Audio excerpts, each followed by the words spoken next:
ভারতকে এমন একটা উদাহরণ দেখাতে পারবে, তাদের দেশের বুকে আছে। আপনারা দেখছেন গতকাল বিভিন্ন ধর্মে যারা সম্মানিত ব্যক্তিবর্গ তাদেরকে নিয়ে প্রধান উপদেষ্টা একসাথে এক কাতারে দাঁড়িয়ে আওয়াজ তুলেছেন, এদেশ আমাদের সবার, আমরা এখানে কোনো সাম্প্রদায়িক বিভাজন চাই না। আমরা ধন্যবাদ জানাই আমাদের প্রধান উপদেষ্টাকে তার এই মহৎ উদ্যোগ নেওয়ার জন্য। উদ্যোগ নিয়েছেন, উদ্যোগ নিয়ে থেমে গেলে হবে না, এই যাত্রা আমাদের অব্যাহত রাখতে হবে। এর আগের দিন তিনি সমস্ত রাজনৈতিক দেশপ্রেমিক, ফ্যাসিবাদ বিরোধী, সাম্রাজ্যবাদ বিরোধী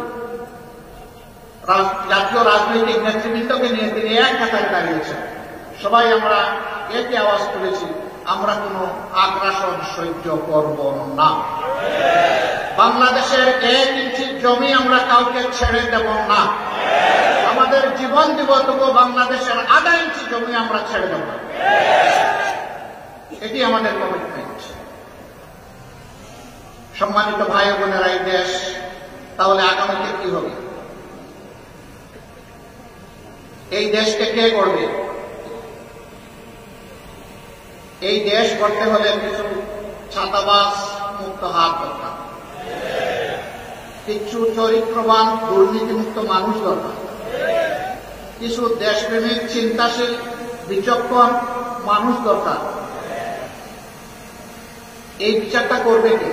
আমাদের হাইকোর্ট না জজ কোর্ট না সুপ্রিম কোর্ট? এই বিচার করবে জনতার আদালত। জনগণকে বোকা ভাবার কোন কারণ নেই। আমরা জনগণের উপর আলহামদুলিল্লাহ পূর্ণ আস্থা রাখি। জনগণ বিচার করবে অতীত কার কেমন ছিল, বর্তমান কার কেমন, আর ভবিষ্যৎ কার কেমন হতে পারে। অতীত, বর্তমান এবং ভবিষ্যৎ বিবেচনায় জনগণ সিদ্ধান্ত নেবে। আমরা সেই সিদ্ধান্তের অপেক্ষা করি। তাহলে সিদ্ধান্তটা আসবে কিভাবে? অবশ্যই নির্বাচনের মধ্য দিয়ে। সেই নির্বাচন হতে হবে সুষ্ঠু, অবাধ এবং গ্রহণযোগ্য। এখানে কোনো পেশি শক্তি অথবা টাকার খেলা চলবে না। এই রাস্তা বন্ধ করতে হবে। এই রাস্তা যদি বন্ধ করতে হয়, তাইলে কতগুলো প্রয়োজনীয় সংস্কারও আনতে হবে। সেই সংস্কারে সরকার হাত দিয়েছে। আমরা সরকারকে অনুরোধ করব সংস্কারে গতি বাড়াতে। সংস্কারে গতি বাড়িয়ে মৌলিক সংস্কারগুলো করে একটা সুষ্ঠু নির্বাচন জাতিকে উপহার দেব। আপনারা যেন ইতিহাসে স্মরণীয় হয়ে থাকতে পারেন।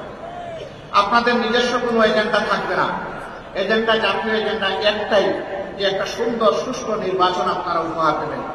তার জন্য যত সংস্কার প্রয়োজন তাই আপনারা করবেন। আমরা আপনাদেরকে চাপ দিচ্ছি না। আবার অনুরোধ করব, আপনারা মূল্যবান সময়টাকে নষ্ট করে দীর্ঘায়িত করবেন না। আপনারা যৌক্তিক সময়ের ভিতরে এই নির্বাচন জাতিকে উপহার দেবেন।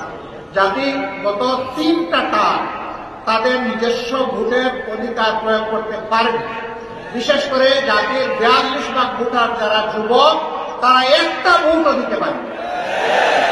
আমরা আমাদের যুবকদের হাত ধরে, যুবকদের বুক চিতিয়ে যুদ্ধ করা এবং রক্তের বিনিময়ে এই স্বাধীন পরিবেশ পেয়েছি। আমরা চাই আগামীতে তারা শুধু ভোট দিবে না, তারা জাতিকে নেতৃত্বও দিবে ইনশাআল্লাহ। আমরা একটা যুব সমৃদ্ধ বাংলাদেশ গঠন করতে চাই। আমরা আমাদের যুবকদের হাতকে বেকারের হাত হিসাবে দেখতে চাই না। আমরা আমাদের যুবকদের হাতকে উন্নয়নের হাত হিসাবে দেখতে চাই, কর্মীর হাত হিসাবে দেখতে চাই, দেশপ্রেমিকের হাত হিসাবে দেখতে চাই, জনতার পাশে দাঁড়ানো হিমালয় পর্বতের মতো শক্তি হিসাবে দেখতে চাই।